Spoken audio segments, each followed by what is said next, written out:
you are maybe the only woman who is handling the alien abduction phenomena. How do you feel when you treat the case?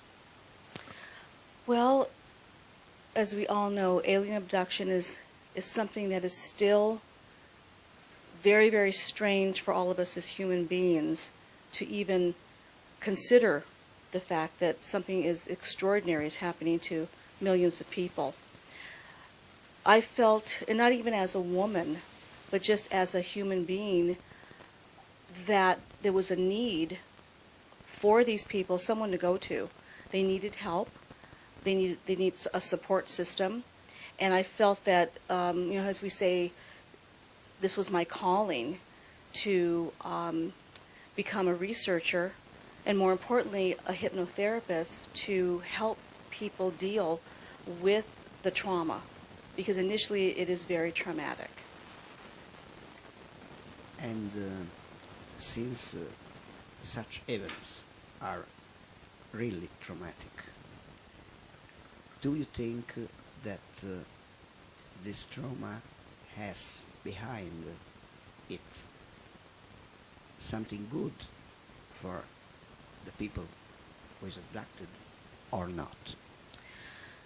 Right now it's just difficult for me to say whether it's negative or whether it's positive. I don't think it's one or the other.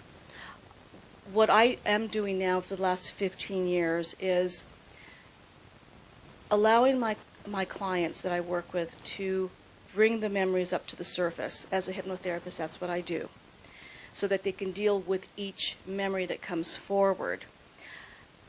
I leave it up to them to decide whether, if they want to say it's negative or positive. Many of them haven't decided yet because we still don't know what the ultimate purpose is of what they're doing. But I have been very successful in the fact that my clients have been able to incorporate this extraordinary experience into their lives, because as I mentioned in my lecture, it doesn't go away. So at this time, I really can't say one way or the other. I say it's positive in a way where the work that Bud and I are doing, my other colleagues are doing, is to start the healing process for these people. And there are going to be more people coming forward when you do conferences like this, for instance, or we do television shows. People out there that are experiencing these things now realize that there is help. They'll be able to get help. And a very interesting question is, what about the abductees? Do you think that after such experiences, they are changed by them?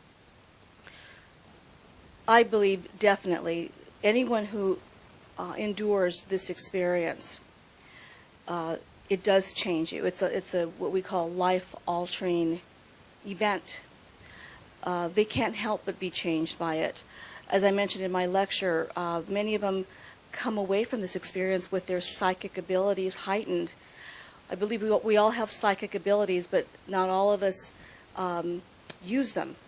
Some of us are afraid of them, just to predict something and have something happen. But with these abductees, their abilities have been heightened by this experience. So in a way, they think, I'm glad that this happened to me, because at least I have this gift that I realize now. In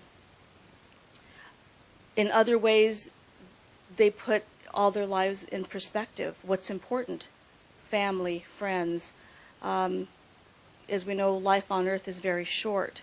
So they do put all of their priorities in perspective. So in a sense, they come out of it for the better. In a sense. Do you think that the aliens' attitude towards humans in this sense may be comparable to what we do to domestic animals like cats, dogs, or something like that? Oh, absolutely. I think the parallel has been drawn of, we want to study our wildlife. So we shoot them with a dart to put them to sleep, they have no choice. They don't know what we're doing to them. We just want to study them. And then we tag them so that we can, months later, we can find them and study them some more. So yes, abductees do feel that they're experiments, and they're put on this metal table, and they don't know why, and they have no choice. So yes, that parallel has been drawn many times.